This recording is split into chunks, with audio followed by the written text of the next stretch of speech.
जिसे समाज सगुन अपशगुन और वहम कहता है। यह वह बारीक धागा है जिससे गरीब आदमी का हौसला रोज बांधा और तोड़ा जाता है। पाखंडी चाहता है कि तुम बिल्ली के रास्ता काटने से डरो ताकि तुम उस शेर को ना देख सको जो परंपरा की आड़ में तुम्हारा शिकार कर रहा है। फूले, पेरियार और अंबेडकर ने सिखाया है कि अपशगुन बिल्ली नहीं, वह सोच है जो तुम्हें खुद पर भरोसा करने से रोकती है। किसी भी मजदूर भाई से पूछो, भाई जब बिल्ली रास्ता काटती है तो तुम रुक जाते हो। अब ये बताओ, क्या बिल्ली के पास कोई नक्शा है कि उसे तुम्हारा ही रास्ता काटना है? उसे भी तो कहीं जाना होगा, उसे भी तो भूख लगी होगी।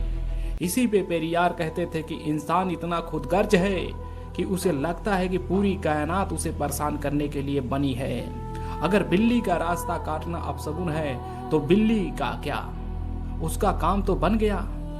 क्या बिल्ली को भी कोई दूसरी बिल्ली रास्ता काटने पर रोकती है? भाई बिल्ली तो सिर्फ अपना रास्ता चल रही है, तुम अपना काम रोको मत, वरना तुम्हारी दिहाड़ी का कटना सबसे बड़ा अपशगुन होगा। फिर उस भाई से पूछो कि भाई तुम अपनी नई गाड़ी या दुकान पर नींबू मिर्च लटकाते हो ताकि नजर ना लगे। अब ये बताओ, क्या नींबू मिर्च में कोई ऐसी मशीन लगी है जो बुरी हवा को रोक सकती है?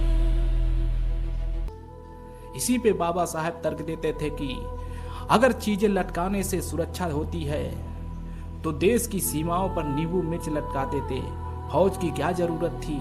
अगर नींबू मिर्च से दुकान चलती तो अमीर लोग तिजोरी में सोना रखने के बजाय मिर्ची की बोरी क्यों नहीं रख लेते?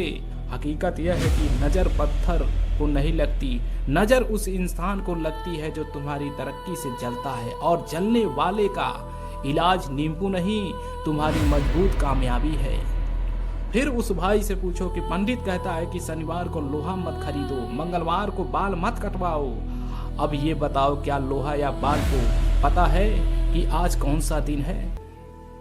इसी पे महात्मा फूले कहते थे कि हर दिन भगवान का बनाया हुआ है, तो फिर इसी पे महात्मा फूले कहते थे कि हर दिन भगवान का बनाया हुआ है, तो कोई दिन बुरा कैसे हो सकता है? जिस दिन तुम्हारे घर में चूल्हा जलता है वही दिन सबसे शुभ है।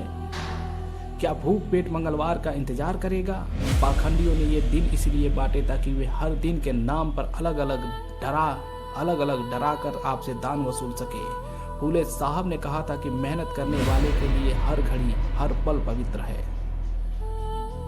भाई जिसे तुम सगुन कहते हो वह तुम्हारी मेहनत है, और जिसे तुम अपशगुन कहते हो वह तुम्हारा डर है। फूले, पेरियार और अंबेडकर ने तुम्हें वहम की जंजीरों से आजाद किया।